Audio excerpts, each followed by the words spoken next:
Bonjour, alors toujours petite lecture, suite du texte précédent, toujours dans la société pharmacopunitive au crédit social, où on est en train de parler, d'aborder le thème, le sujet des forces de l'ordre, pour montrer ce que veut dire véritablement finalement les forces de l'ordre dans une cité démocratique.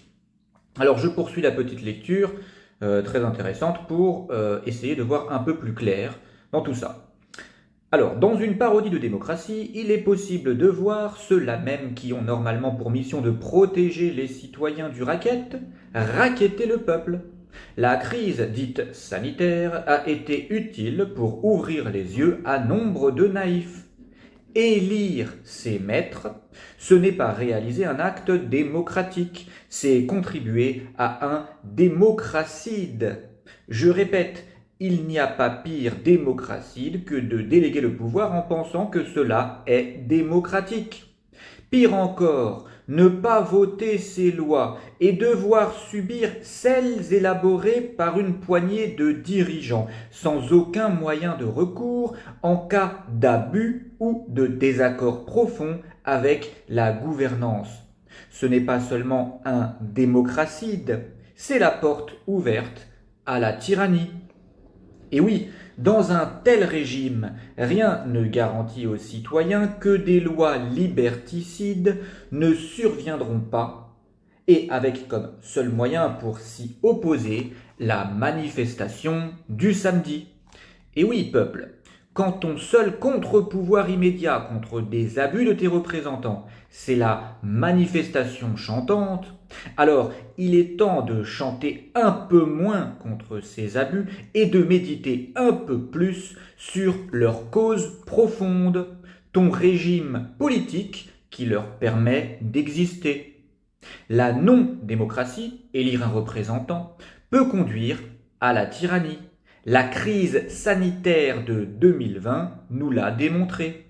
En quelques semaines, nous sommes passés d'un État non démocratique à une véritable tyrannie, d'un régime où nous devions élire des maîtres, certes, mais où nous étions libres en ce qui concerne nos droits les plus fondamentaux, à un régime interdisant et sanctionnant le citoyen qui se rendait auprès de son père malade. En quelques semaines de confinement, je dus me comporter comme un hors-la-loi, c'est-à-dire esquiver, contourner, éviter de tomber nez à nez avec la police quand je rejoignais mon père vulnérable qui se trouvait à une cinquantaine de kilomètres de mon domicile. En plus de trouver abusif, abject et malsain le fait d'empêcher un enfant d'aller voir son parent isolé, fraîchement sorti d'une lourde opération, le philosophe en moi vit en mes actes d'esquive et de contournement de la police la meilleure preuve qu'elle était avant tout une milice au service d'une caste dirigeante et non du citoyen. Bref, qu'elle était en guerre contre la souveraineté populaire. Dans une parodie de démocratie, il n'est pas impossible de voir les forces de l'ordre, souvent à leur insu, en guerre contre le peuple. Voilà, je termine cette petite lecture.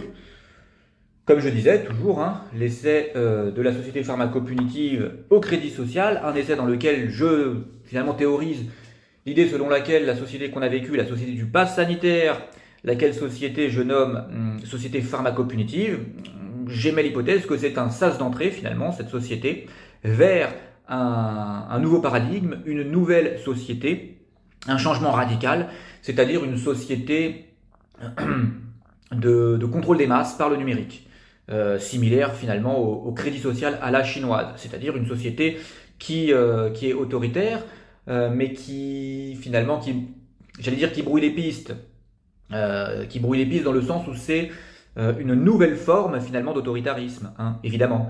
Il y a 50 ans, les autoritarismes, il n'y avait pas l'outil technologique, numérique d'aujourd'hui, mais il y avait des messieurs en treillis militaire, en lunettes de soleil, avec une grosse moustache, qui criaient, qui hurlaient dans un micro. Ça, c'était les démocraties d'il y a 50 ans. Aujourd'hui, du moins en Occident, on peut se passer finalement de ces ces façons de procéder autoritaires d'il y a quelques années pour finalement évoluer vers d'autres formes d'autoritarisme. Et il faut les identifier pour pouvoir les dénoncer efficacement. Et le problème étant que les gens sont figés mentalement sur les formes d'autoritarisme traditionnel et donc sur les formes d'autoritarisme du passé. Ils ont du mal du coup à voir finalement un nouvel autoritarisme quand il est là, quand ils sont en train de le vivre. Hein. La plupart du temps, ça se passe comme ça. C'est après une période totalitaire que la masse se dit « Ah, nous avons vécu une période totalitaire », mais pendant, la plupart ne voient pas grand-chose. Notamment quand le totalitarisme, l'autoritarisme mute.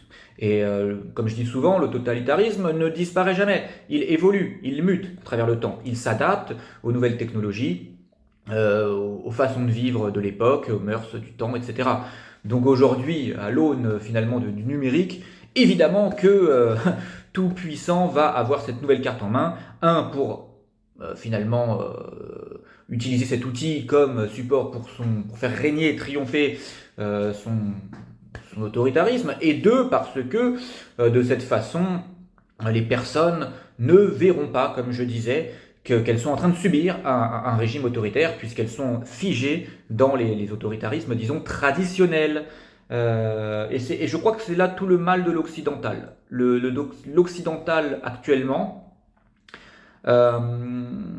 est persuadé que tant qu'on ne vit pas finalement un régime qui ressemble sur la forme au régime qu'on pouvait voir lors de la Seconde Guerre mondiale, ou à des régimes qui ressemblent à ce qu'on peut voir actuellement dans certains pays de la péninsule arabique, ou peut-être même en Asie, en Afrique, l'occidental se dit, tant que moi sur la forme, mon régime ne ressemble pas à ça, je suis épargné du totalitarisme. Alors que non, absolument pas, ça ne se passe pas comme ça. Lui aussi est en train de vivre un totalitarisme, l'occidental, mais finalement, comme je disais, une nouvelle forme d'autoritarisme. Donc évidemment, il ne faut pas se référer aux autoritarismes du passé pour essayer de voir si on est en train d'en vivre un nous aussi. Il faut essayer d'analyser au microscope finalement nos cellules à nous ici,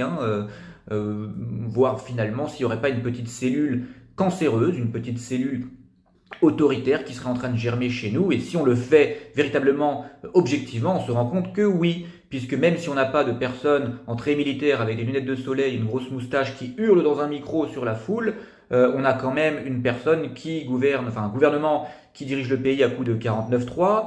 Nous avons une personne qui peut arbitrairement proclamer un état d'urgence qui lui confère les pleins pouvoirs. Donc du coup, il n'y a plus de contre-pouvoir. Déjà que le peuple n'avait pas de pouvoir tout court puisqu'il ne votait pas les lois, mais il choisissait ceux qui voteront les lois. Mais là non plus, il n'y a même pas de contre-pouvoir, plus du tout, puisque quand une personne finalement s'accapare les pleins pouvoirs en proclamant un état d'urgence, et bien finalement c'est un monarque.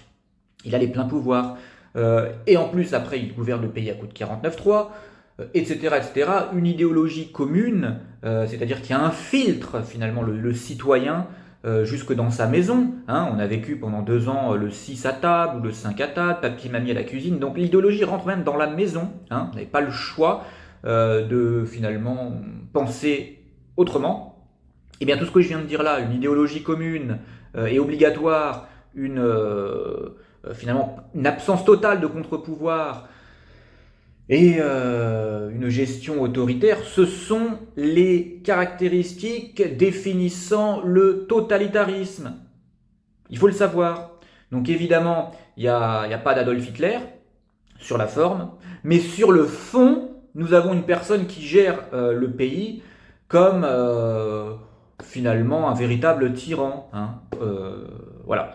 Donc c'était très important cette petite lecture qui explique finalement que je faisais suite aux lectures des textes précédents, toujours de ce livre, La société pharmacopunitive au crédit social, où j'abordais le thème des forces de l'ordre, pour dire que finalement, quand on est dans une non-démocratie, c'est-à-dire dans un système où le peuple ne vote pas les lois, mais subit celles d'élus, entre guillemets, parce que les élus sont toujours entre guillemets, eh bien, dans un tel système, la police, d'une façon ou d'une autre, les forces de l'ordre, d'une façon ou d'une autre, seront plus ou moins finalement la milice de la caste au pouvoir, hein. C'est-à-dire que ce sera finalement la mission première de cette police, que de protéger cette caste, surtout hein, d'une émancipation, même d'un simple désir d'émancipation populaire, c'est-à-dire de la naissance d'une véritable démocratie. Il faut bien le comprendre, c'est pour ça que cette crise finalement a eu une utilité. Moi par exemple ce que je suis en train de dire là, ça fait 10 ans, 15 ans hein, que je pense de la sorte. Mais il y a beaucoup de personnes qui finalement pensent comme ça depuis cette crise. Donc il y a eu quand même une utilité à cette crise, une utilité qui a permis à certaines personnes d'ouvrir les yeux sur la réalité du système politique dans lequel ils se trouvaient, puisqu'il faut bien comprendre que avant le Covid, nous n'étions pas en démocratie, puisque nous ne votions pas les lois non plus, nous ne contrôlions pas non plus ceux qui votaient ces lois, donc nous étions dans une plutocratie où c'était une caste, la caste des ultra riches, qui pilotait finalement les représentants, puisqu'elle finançait leur campagne électorale, elle s'achète les médias pour pouvoir diffuser tel ou tel candidat. Donc en fait, avant, on était dans une plutocratie où les ultra riches gouvernaient, la finance gouvernait, la banque gouvernait, mais nous étions dans ce système où dans une plutocratie molle, c'est-à-dire on nous laissait, on nous confinait pas, on nous obligeait pas à faire don de notre corps avant notre mort, il n'y avait pas toutes ces règles abusives et liberticides comme on a vécu. Donc nous étions dans une plutocratie molle et pendant le Covid, nous sommes passés à une plutocratie autoritaire. Les ultra riches ont finalement abusé du pouvoir, hein. Mais tout ça, il faut bien comprendre la cause commune de toutes ces conséquences dont je viens de parler finalement pendant 10 minutes. Eh bien, la cause est finalement cette non-démocratie. À partir du moment où on délègue notre pouvoir à des représentants, ces représentants sont omnipotents de fait, puisqu'on leur délègue notre pouvoir. Déléguer le pouvoir, finalement, induit le fait que la personne à qui on le délègue devient omnipotente. Omnipotente, ça veut dire elle a les pleins pouvoirs pour décider de tout ce qui va concerner votre vie. Donc à partir du moment où on évolue dans un système comme ça, évidemment, ça peut un jour ou l'autre arriver à la tyrannie.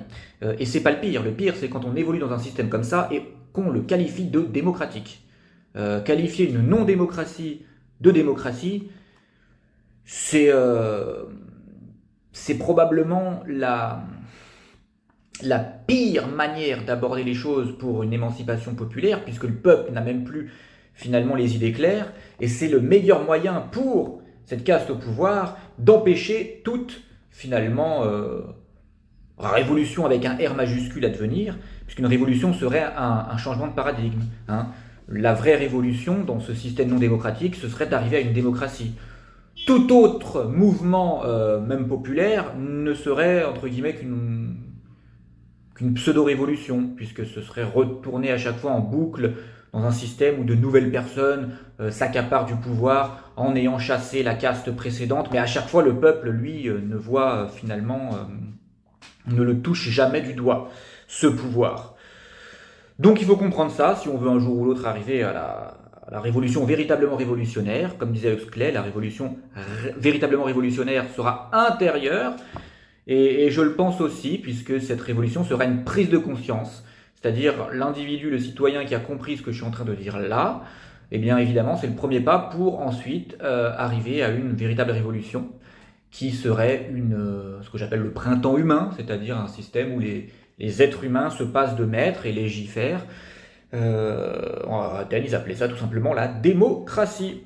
Voilà.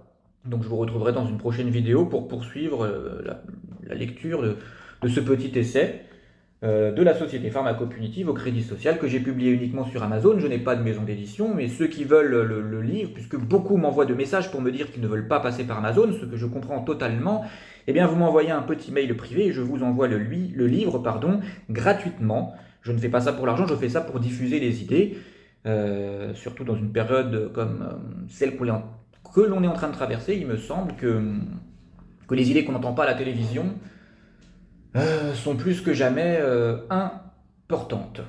Voilà.